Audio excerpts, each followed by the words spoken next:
إن الحمد لله نحمده ونستعينه ونستهديه ونصلي ونسلم على عبده ورسوله نبينا محمد وعلى آله وأصحابه أجمعين أما بعد কাছের ও দূরের দেশ থেকে কিংবা প্রবাস থেকে যেসব দিনী ভাই ও বোন ঐতিহ্যবাহী কুমারপাড়াতে অবস্থিত আত-তাকওয়া মসজিদ and Islami centre Kumarpara Sylhet কর্তৃক আয়োজিত সাপ্তাহিক ধারাবাহিক আলোচনা শিরোনাম জীবনের মুক্তি কোন পথে নবম পর্বে অংশ নিচ্ছেন।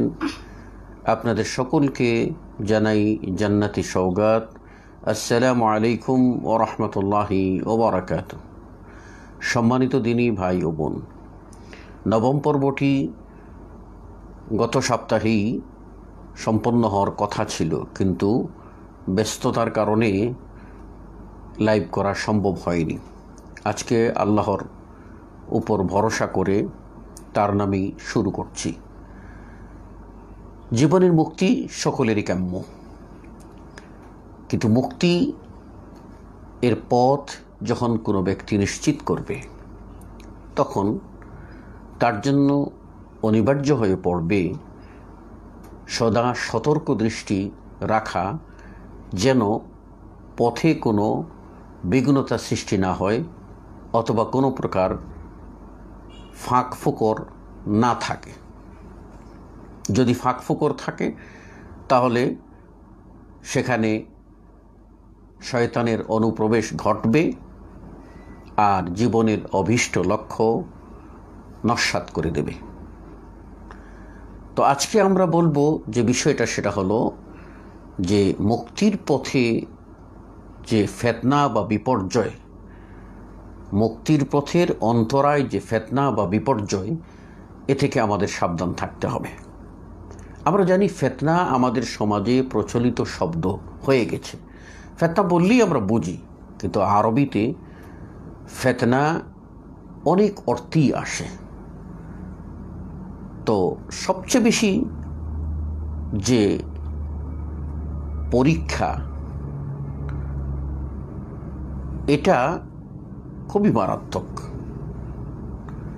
আপনি আপনার জীবন মুক্তির পথটাকে সাজালেন, এরই ফাঁকে এসে ফিতনা বা বিপর্যয় আপনাকে যদি গ্রাস করে ফেলে, তাহলে আপনি লক্ষ্য ভ্রম হয়ে যাবেন। এজন্য ফিতনা থেকে সাবধান থাকতে হবে, বিপর্যয় থেকে সাবধান থাকতে হবে। ইমাম ইবনুল কাইয়িম রাহিমাহুল্লাহ উল্লেখ করেন যে মানুষের চিন্তা জগতে, মানুষের মন ও মননশীলতায় বিপর্যয়ে ফিতনা আঘাত করে দুভাবে। একটা হলো ফিতনাতুশ শুবহাত, সন্দেহের ফিতনা, আর সন্দেহ হচ্ছে অনাবিক বোমা। কোথাও যদি বিস্ফোরিত হয় তাহলে লক্ষ্যপথ এর মধ্যে বিভ্রাট ঘটবে। এজন্য শুবহাত বা সন্দেহ সমূহ হতে দূরে অবস্থান করতে হবে। দ্বিতীয়টি হলো ফিতনাতুশ শাহাওয়াত, শাহাওয়াত বা প্রবৃত্তির চাহিদা। সেটা ক্ষুধার জ্বালা হতে পারে, যৌবনের জ্বালা হতে পারে, পারিপার্শ্বিক সুখ স্বাচ্ছন্দ্য হতে পারে, হারাম অর্থ উপার্জনের লিপ্সা হতে পারে, ভোগবিলাস, এসবের বিপর্যয় হতে পারে। এজন্য এই ব্যাপারে আমরা সকলে জ্ঞাত আছি যে আমাদের চিরশত্রু অভিশপ্ত শয়তান আমাদের মধ্যে প্রবেশ করে, তার প্রবেশদ্বার হচ্ছে দুটি, আর এই দুটি হলো সেই ফিতনা। একটা হলো শুবহাত বা সন্দেহের অনাবেগ বোমা ছুঁড়ে মারবে এবং আপনাকে তছনছ করে ফেলবে। অথবা দ্বিতীয় হাতিয়ার সে গ্রহণ করবে, সেটা হলো শাহওয়াত বা জৈবিক চাহিদার অনুরণন সৃষ্টি করে দেবে এবং আপনাকে বিপদগামী করে ফেলবে। ফলে আপনি আপনার জীবনের লক্ষ্য থেকে বিচ্যুতি করতে পারে। সেজন্য এই বিষয়গুলি সম্পর্কে আমাদের সাবধান ও সতর্ক থাকতে হবে। শুধুও দর্শক, আমরা প্রথমে আলোচনা করি ফিতনাতুশ শুবহাত বা সন্দেহের বাতিক বা সন্দেহের বিপর্যয় বা ফিতনা প্রসঙ্গে। এই ব্যাপারে আমরা যদি লক্ষ্য করি তাহলে দেখতে পাব যে শুবহাত বা সন্দেহ মানুষের মনে প্রবেশ করে তার ঈমানকে নষ্ট করতে পারে এবং তার ইস্তেকামত বা স্থিরতা নষ্ট করতে পারে। কেন এই বিপর্যয়, কেন এই ফিতনা অর্থাৎ সন্দেহ এর ফিতনা প্রবেশ করে? আমরা লক্ষ্য করলে দেখতে পাব এর প্রধান দুটি কারণ রয়েছে। প্রথম কারণ হলো যুফুল বাসীরা ওয়া কিল্লাতুল ইলম, দূরদর্শিতার অভাব এবং জ্ঞানের স্বল্পতা। মানুষ যখন জ্ঞানী হয়, কোরআন ও সুন্নাহের দলিল সম্পর্কে সুস্পষ্ট জ্ঞান থাকে, তখন যে কোনো সন্দেহ সে স্থান দেবে না, বরং দূর করে দেবে। সে দলিলের উপরে দৃঢ়পদ থাকবে, ইস্তেকামত করবে, সুপ্রতিষ্ঠিত থাকবে, ইয়াকিনের উপরে ভিত্তি করবে। এজন্য জ্ঞান অপরিহার্য। ইসলামে যে কোনো ইবাদতের পূর্বে আপনাকে ওই ইবাদতটি কোরআন সুন্নাহ সম্মত কিনা এবং এটির পরিধি কতটুকু আর এর পদ্ধতি বা কী, এই তিনটি বিষয় নিশ্চিত হতে হবে। এক, কোরআন সুন্নাহ সম্মত কিনা। দুই, এর পরিধি কতটুকু, আমি কি পরিমাণ করব। তিন, আমি কোন পদ্ধতিতে সেটা বাস্তবায়ন করব। এই ব্যাপারে দলিল আবশ্যক। সেজন্য ইমাম বুখারী রাহিমাহুল্লাহ তার সহিহ বুখারী গ্রন্থে একটি অধ্যায় রচনা করেছেন। অধ্যায় শিরোনাম হলো বাবুল ইলমি ক্বাবলাল কওলি ওয়াল আমল, কথা বলা এবং আমলের পূর্বে ইলম অর্জন প্রসঙ্গে। আপনি আল্লাহর প্রতি ঈমান আনবেন, আল্লাহ সম্পর্কে আপনাকে জানতে হবে। এজন্য আল্লাহ বলছেন ফা'লাম আন্নাহু লা ইলাহা ইল্লাল্লাহ, তুমি এই ইলম অর্জন করো, জেনে নাও যে আল্লাহ ছাড়া কোনো হক ইলাহ নাই। যদি আপনার ইলম না থাকে তাহলে আপনি আল্লাহ সম্পর্কে হতে পারে অবান্তর বিশ্বাস করে আপনি কুফরিতে চলে যেতে পারেন, অথবা আপনার অজ্ঞতার কারণে আপনি শিরকের অতল গহ্বরে নিমজ্জিত হতে পারেন। আপনার জীবনের আমল সমূহ সব বরবাদ হয়ে যেতে পারে, আপনি জাহান্নামের খোরাকে পরিণত হয়ে যেতে পারেন। এজন্য আপনার প্রয়োজন যে ইলম অর্জন। আপনার রবকে, এই ইলম আপনাকে অর্জন করতে হবে। আপনার ইলাহ, আপনার মাবুদকে ইলম আপনাকে অর্জন করতে হবে। যে ব্যক্তি আল্লাহ সম্পর্কে জানে না, সে আল্লাহর ইবাদত কিভাবে করবে? আল্লাহর ইবাদতে তার ইয়াকিন তো আসবে না। আল্লাহর ইবাদতে তার যে হালাওয়া, সুমিষ্টতা, সেটা তো তার ভিতরে আসবে না। আল্লাহর ইবাদতে যে ইখলাস, আল ইতকান, নৈপুণ্যতা, সেটা তার ভিতরে আসবে না। আল্লাহর ইবাদতে যে ইহসান, যে একেবারেই জাগ্রত জ্ঞানসহ আল্লাহকে ডাকা, নিপুণভাবে সম্পাদন করা, এটা তার মধ্যে আসবে না। সেজন্য তার রবকে সে সম্পর্কে ইলম অর্জন করতে হবে। এটা প্রত্যেক ব্যক্তির, নর হোক নারী হোক, আর সাদা হোক কালো হোক, ধনী হোক আর গরিব হোক, যে কোনো বর্ণ ভাষার হোক, তাকে অবশ্যই রব সম্পর্কে ইলম অর্জন করতে হবে।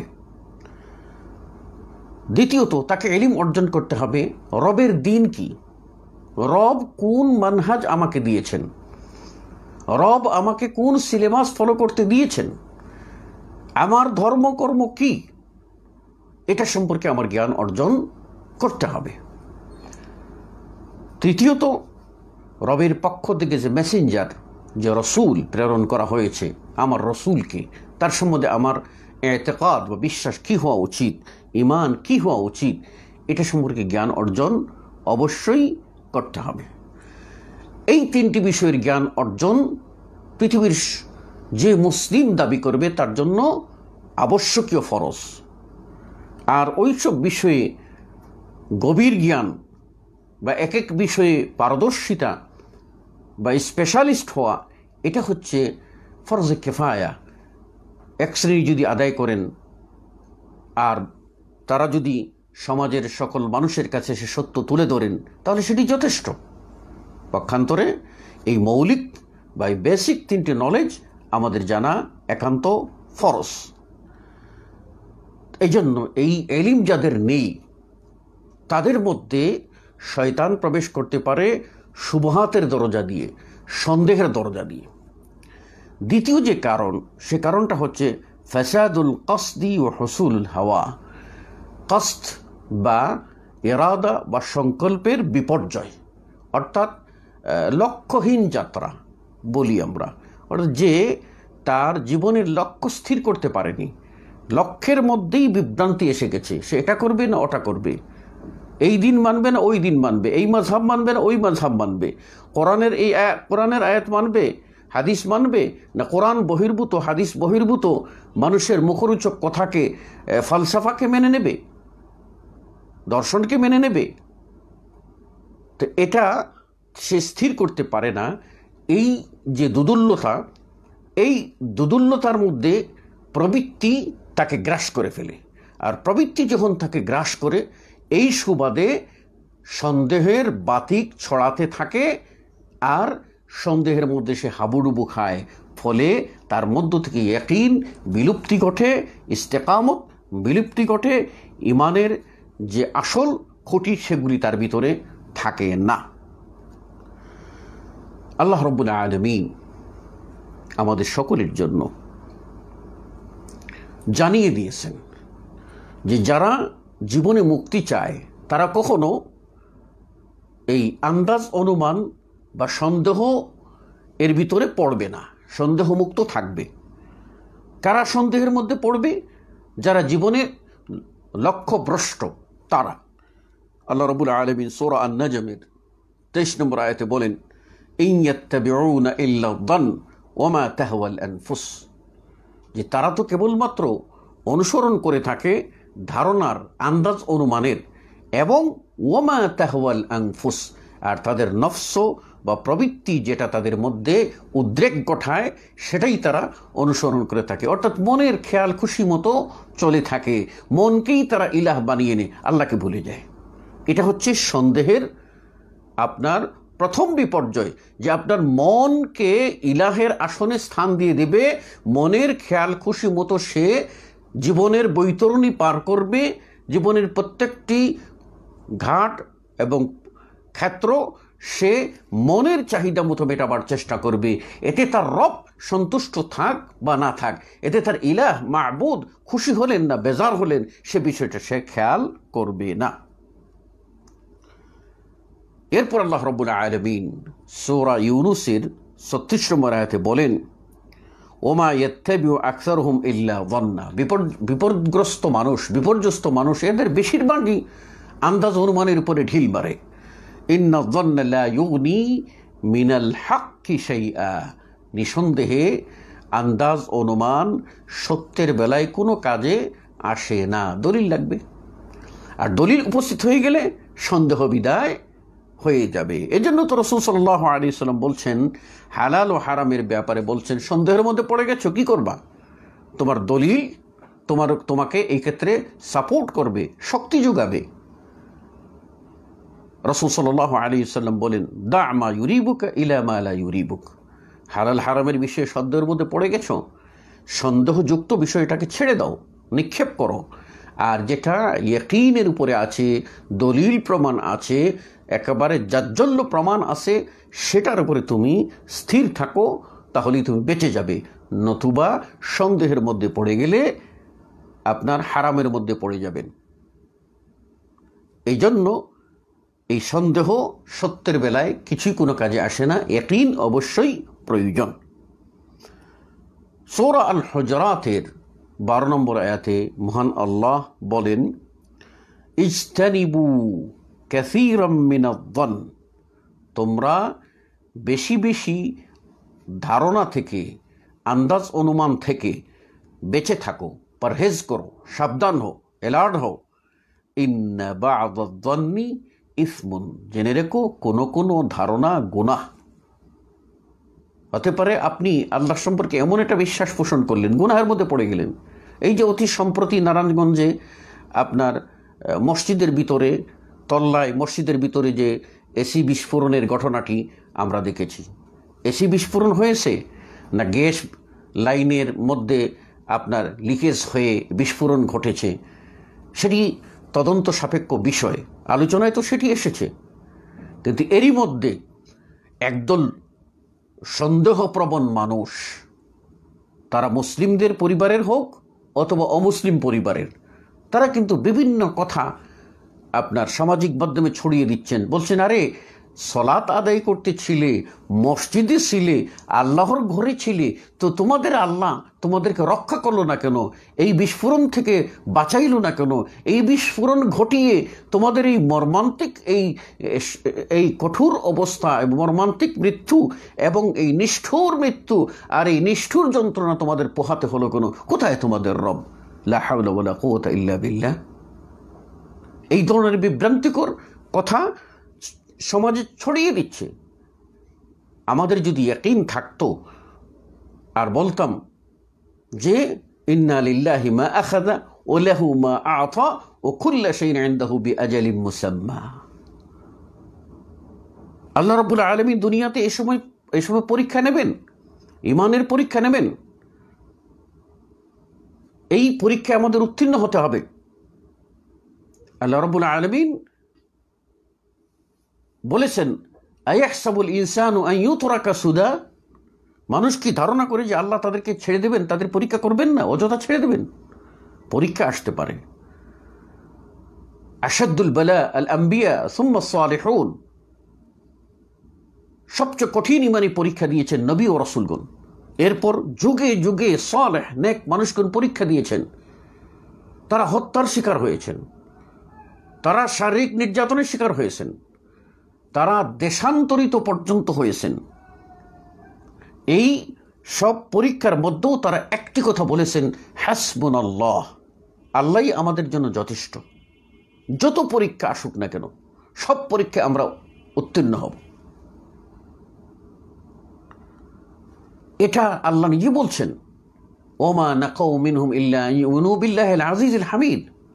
দুনিয়াতে এই পরীক্ষাগুলি কেবলমাত্র এ কারণেই যে তারা চির প্রশংসিত মহাপরাক্রমশালী আল্লাহর প্রতি ঈমান এনেছিল, সে কারণেই আল্লাহ রাব্বুল আলামিন এখানে পরীক্ষা করবেন। এখানে আপনাকে সবর করতে হবে, এখানে আপনাকে ধৈর্য ধরতে হবে, এখানে আল্লাহর ফয়সালাকে মেনে নিতে হবে। এই ফয়সালা মেনে নিলে আপনি আপনার ঈমানকে সুরক্ষা দিতে পারবেন এবং এই দুর্ঘটনার ফলে যারা মৃত্যুবরণ করবে তারা হয়তো শাহাদতের মর্যাদা পেয়ে যাবে। যারা কঠিন কষ্ট স্বীকার করছেন, বার্ন ইউনিটে আপনার অগ্নিদগ্ধ মানুষগুলি যেভাবে যাতনায় পুড়ে মরছেন, কষ্ট পাচ্ছেন, দহন জ্বালা হচ্ছে তাদের, তারা কিন্তু এটা যদি সবর করেন তাহলে এই সবরের ফল কি হবে? তাদের গুনাহের কাফারা হয়ে যাবে। সুতরাং আমরা ওই সন্দেহবাদীদের ছুঁড়ে মারা ঢিলে আমরা একেবারে সব বিভ্রান্ত হয়ে যাব, তা হতে পারে না। এই জন্য আল্লাহ রাব্বুল আলামিন বলছেন, ইন্না বা'দায-যন্নি ইসমুন, নিশ্চয়ই জেনে রাখো কোনো ধারণা গুনাহ। এই ধারণার কারণে আপনার ঈমান নষ্ট হয়ে যাবে এবং গুনাহের মধ্যে পড়ে যাবেন। বুখারীর উপর বর্ণনায় রয়েছে, রাসূলুল্লাহ সাল্লাল্লাহু আলাইহি ওয়াসাল্লাম বলেছেন, ইয়াকুমুজ্জন, তোমরা আন্দাজ অনুমান থেকে বেঁচে থাকো, দূরে থাকো। ফাইন্নাদ্দান্না আকযাবুল হাদিস, জেনে রাখো আন্দাজ করে কথা বলা এটা হচ্ছে আকযাবুল হাদিস, সবচেয়ে বড় মিথ্যা। মিথ্যার মধ্যে সবচেয়ে আকযাব, সবচেয়ে বড়। কাজেই সন্দেহ থেকে দূরে থাকতে আল্লাহ ও তার রসূল নির্দেশ দিয়েছেন, ইয়াকিনের উপরে ভিত্তি করে চলতে নির্দেশ দিয়েছেন। এক্ষণে আমাদের মধ্যে কারো যদি এই সন্দেহের বাতিক থাকে, তাহলে এটার চিকিৎসা কি? এক, জাগ্রত জ্ঞান সহ চলা, সদা সর্বদা কোরআন ও সুন্নাহকে হাতিয়ার হিসাবে গ্রহণ করে চলা। আল্লাহ রাব্বুল আলামিন কোরআনুল কারীমের সূরা ইউসুফের 108 নম্বর আয়াতে বলছেন, কুল হাদিহি সাবিলি আদউ ইলাল্লাহি আলা বাসীরাতিন আনা ওয়া মান ইত্তাবাআনি, বলো ইহাই আমার পথ, আদউ ইলাল্লাহ, আমি আল্লাহর পথে ডাকি, আলা বাসীরাতিন, জাগ্রত জ্ঞান সহকারে, দলিল সহকারে, হুজ্জত সহকারে, প্রমাণ সহকারে, বলিষ্ঠ ইমানের উপরে, বলিষ্ঠ দলিলের উপরে, স্পষ্ট কথার উপরে। আর আমার অনুসারী যারা, তারাও এভাবে দলিল প্রমাণ নিয়ে চলে। কাজেই দলিল প্রমাণ নিয়ে যারা চলবে তারা বিভ্রান্তি থেকে মুক্তি পাবে, দলিল তখন তাদের জন্য কাজ করবে। দ্বিতীয়ত, জেনে বুঝে কথা বলা। আমি যখন কথা বলবো, কথা বলার আগে এই বিষয়ে আমার ইলম কি, এই বিষয়ে আমি কি জানি, আমি কথা বলবো যে, আমি যে রায় দেব, আমি যে অভিমত দেব, আমি যে ফতোয়া দেব, আমি যে জিজ্ঞাসার জবাব দেব, আমি এই ব্যাপারে কি জানি। কেননা আল্লাহ রাব্বুল আলামিন আমাদেরকে বলে দিয়েছেন, ওয়ালা তাকফু মা লাইসা লাকা বিইলম ইন্নাস সামআ ওয়াল বাসারা ওয়াল ফুআদা কুল্লু উলাইকা আনহু মাসউলা। আল্লাহ নিজে বলছেন, ওয়ালা তাকফু মা লাইসা লাকা বিইলম, যে বিষয়ে তোমার জ্ঞান নাই সে বিষয়ে তুমি কথা বলো না। এই বিষয়ে তোমার মাতবরির দরকার নেই, তোমার জ্ঞানের প্রয়োজন। আল্লাহ রাব্বুল আলামিন সূরা আন-নাহলের ভিতরে বলছেন, ওয়ালা তাকুলু লিমা তাসিফু আলসিনাতুকুমুল কাযিব হাযা হালালুন ওয়া হাযা হারাম, তোমাদের এই জবান দিয়ে দলিল প্রমাণ ছাড়া মিথ্যা কথা চালিয়ে দিয়ে একটাকে হারাম বলে দেবে, আরেকটাকে হালাল বলে দেবে, এই কাজটা তোমরা করিও না। তোমাদের এই জন্য ইলম প্রয়োজন। ইলম ব্যতীত আপনার কথা বলা এটা কখনো এমন হতে পারে যে কুফরি হয়ে যেতে পারে এবং বিভ্রান্তির অতল গহ্বরে নিক্ষিপ্ত হতে পারে। তো আল্লাহ রাব্বুল আলামিন বলেন, লিতাফতারু আলাল্লাহিল কাযিব, যেন তারা কি করতে চায়, আল্লাহর উপরে মিথ্যা আরোপ করতে চায়। ইন্নাল্লাযীনা ইয়াফতারুনা আলাল্লাহিল কাযিব লা ইউফলিহুন, যারা আল্লাহর উপরে মিথ্যা কথা বলে, আল্লাহর নামে মিথ্যা কথা বলে দেয়, তারা কিন্তু কোনোদিনও সফল হবে না। মাতাউন কলিল, এই যে আল্লাহর নামে মিথ্যা কথা বলে, দলিল ছাড়া প্রমাদ, এটা কি বলে, পাগলের প্রলাপ, যেগুলিকে প্রমাদ বলে, এই প্রমাদ দিয়ে যখন কেউ চলে, পাগলের প্রলাপের উপরে চলে, এটা শুধুমাত্র পার্থিব জাগতিক সুখ স্বাচ্ছন্দ্যের জন্য। আল্লাহ বলেন, মাতাউন কলিল, অল্প ভোগের বস্তু, ভোগের বস্তুটা খুবই নগণ্য। ওয়ালাহুম আযাবুন আলীম, কিন্তু তাদের জন্য রয়েছে দর্দনাক আযাব, বেদনাদায়ক শাস্তি, যে শাস্তি নিছক একটি বন্দি নয়, বরং সেখানে কি থাকবে, আযাব থাকবে, আলীম, এমন কঠিন বেদনা বিধুর শাস্তি সেখানে থাকবে। কাজেই এই বিষয়টি আমাদেরকে সতর্কতার সাথে খেয়াল করতে হবে, যেন কোনো অবস্থাতেই আমাদের মধ্যে এই জ্ঞান বহির্ভূত কথা আমরা যেন না বলি, অজ্ঞতা প্রসূত কোনো কথা আমরা আমাদের ঈমান ও আমলের ব্যাপারে না বলি, এই ব্যাপারে আমরা সাবধান থাকব। তৃতীয়ত, শয়তানের চক্রান্ত সম্পর্ক থেকে সদা সর্বদা সতর্ক থাকতে হবে। মনে রাখতে হবে যে শয়তান মানুষের চির শত্রু। আল্লাহ রাব্বুল আলামিন কি বলছেন, ইন্না শায়তানা লাকুম আদুউম মুবিন, নিশ্চয়ই শয়তান তোমাদের প্রকাশ্য দুশমন। আল্লাহ অপত্র বলছেন ফাত্তাখিযুহু আদুওয়া, তাকে দুশমন হিসাবে গ্রহণ করো, অর্থাৎ দুশমন হিসাবে চিনে নাও। তুমি যদি জানো যে এ তোমার দুশমন, তাহলে তুমি তার থেকে সতর্ক থাকবে। কিন্তু তাকে যদি দুস্থ বানিয়ে নাও, সে যদি তোমার মধ্যে মিশে যায়, তাহলে তো তোমার সর্বনাশ যে কোনো মুহূর্তে ঘটিয়ে দিতে পারে। এজন্য আল্লাহ বলছেন এই শয়তানকে দূরে রাখো, শয়তান থেকে দূরে থাকো, এবং শয়তানকে দুস্থ বানিও না, বরং দুশমন ভেবে তার সাথে ওইভাবে তুমি ডিলিং করো, তাহলে ইনশা আল্লাহ শয়তানের চক্রজাল হতে তুমি মুক্ত থাকতে পারবে। এই জন্য কী প্রয়োজন? প্রয়োজন হলো সদা সর্বদা ইয়াকিনের উপরে প্রতিষ্ঠিত থাকা। চতুর্থত বলবো যে ইয়াকিনের উপরে সুপ্রতিষ্ঠিত থাকা। আর যারা ইয়াকিনের উপরে প্রতিষ্ঠিত থেকেছেন তারাই কিন্তু শ্রেষ্ঠত্বের মুকুট পরেছেন। আল্লাহ রাব্বুল আলামিন সূরা সিজদার 24 নম্বর আয়াতে বলেন, ওয়াজআলনা মিনহুম আইম্মাতান ইয়াহদুনা বিআমরিনা লাম্মা সাবারু ওয়া কানু বিআয়াতিনা ইউকিনুন। আমি তাদেরকে ইমাম বানিয়েছি, ইমামতির রুতবা তাদেরকে দিয়েছি। কেন? এরা এই কারণে যে ইয়াহদুনা বিআমরিনা, আমার নির্দেশে তারা হেদায়েত গ্রহণ করত এবং তারা সবর ইখতিয়ার করত। ওয়া কানু বিআয়াতিনা ইউকিনুন, আর আমার আয়াত সমূহ সম্পর্কে তারা ইয়াকিন রাখত। এই ইয়াকিন যদি থাকে তাহলে আপনি বিভ্রান্ত হবেন না। ইয়াকিন যদি না থাকে তাহলে যে কোনো সময়ে আপনার হোঁচট খাওয়ার সমূহ সম্ভাবনা থাকবে। অতএব এ বিষয়ে আমাদেরকে সাবধান থাকতে হবে। সুধীয় দর্শক, আমরা দ্বিতীয় যে পয়েন্টের উপরে আমরা আলোচনা করব সেটি অতি সংক্ষেপে বলে যেটি, সেটা হলো বলছিলাম যে শয়তানের প্রবেশদ্বার দ্বিতীয়টি হচ্ছে শাহওয়াতের ফিতনা। শাহওয়াত বা প্রবৃত্তির ফিতনা। এই প্রবৃত্তির ফিতনা মানুষের ভিতরে কেন আসে? তার দুটি কারণ। একটি হলো ফাসাদুল কুলুব, অন্তরসমূহের মধ্যে কলবের ভিতরে রোগ দেখা দেওয়া, ফাসাদ বিপর্যয় নেমে আসা।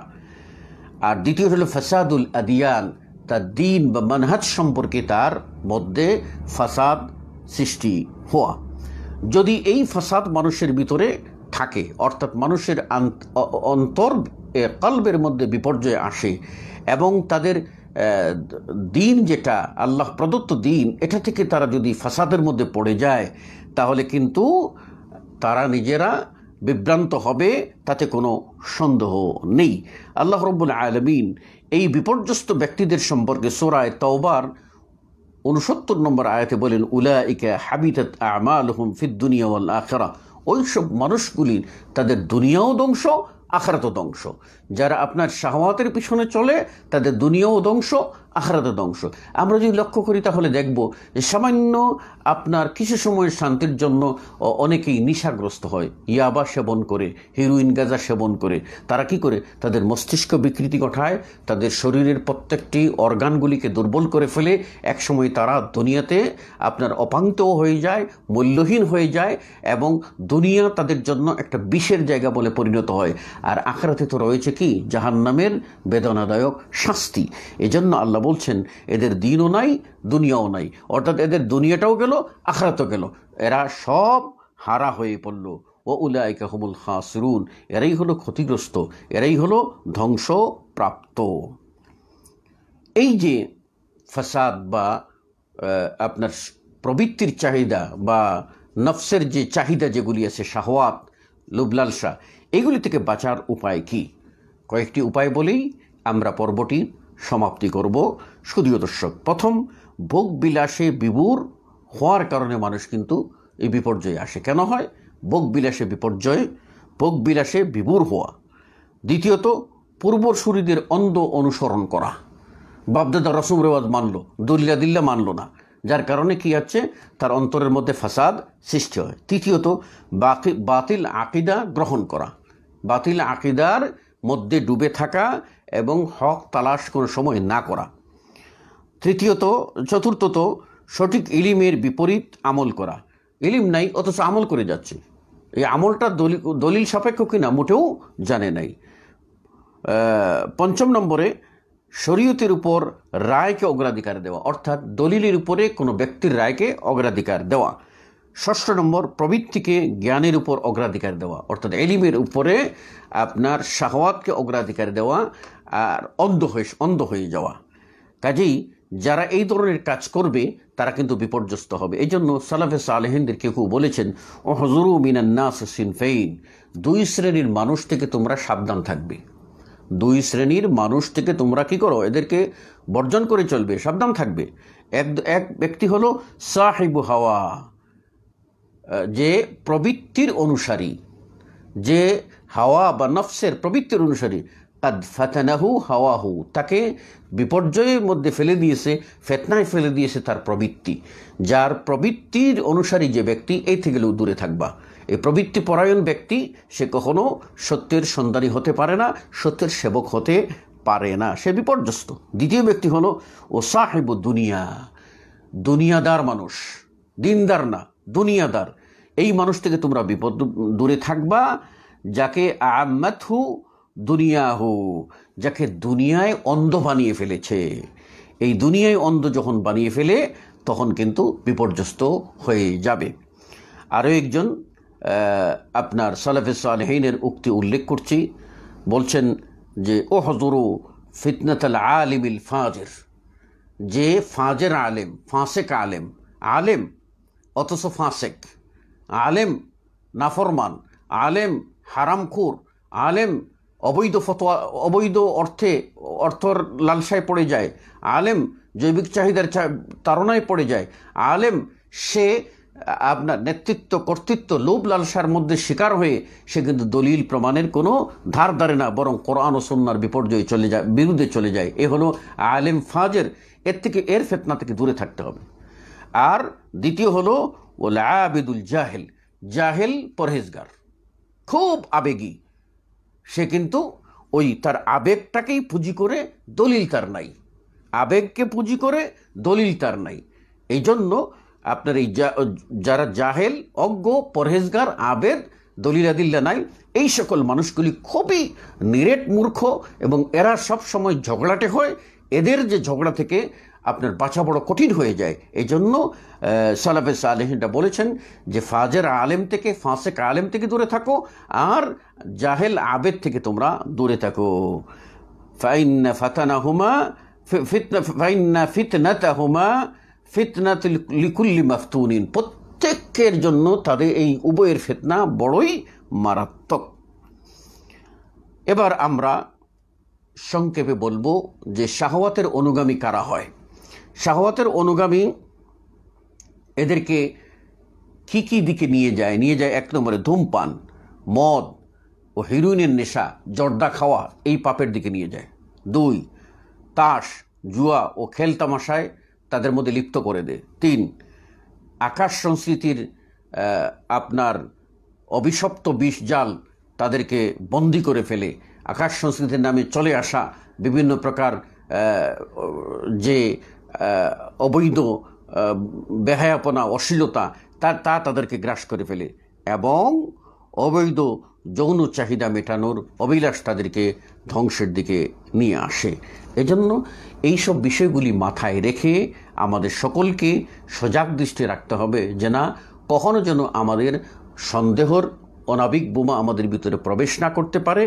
অনুরূপভাবে আমরা যেন শাহওয়াত বা প্রবৃত্তির চাহিদার এই লালসায়ের শিকার যেন না হই, বরং আমরা এ থেকে মুক্ত কী করে থাকা যায় এবং আমাদের ঈমানকে, আমাদের আমলকে, আমাদের চরিত্রকে, আমাদের সভ্যতাকে, আমাদের সংস্কৃতিকে, আমাদের ব্যক্তিত্বকে আমরা কিভাবে রক্ষা করতে পারি, এই ব্যাপারে আমাদের সদা জাগ্রত থাকতে হবে। মনে করতে হবে যে আমি যে জায়গায় আছি, চতুর্পাশে অক্টোপাসের মতো গ্রাস করে আছে ফাসাদ ও বিপর্যয়। এর মধ্যে আমাকে চলতে হবে সংযতভাবে, সংগ্রামী মনোভাব নিয়ে।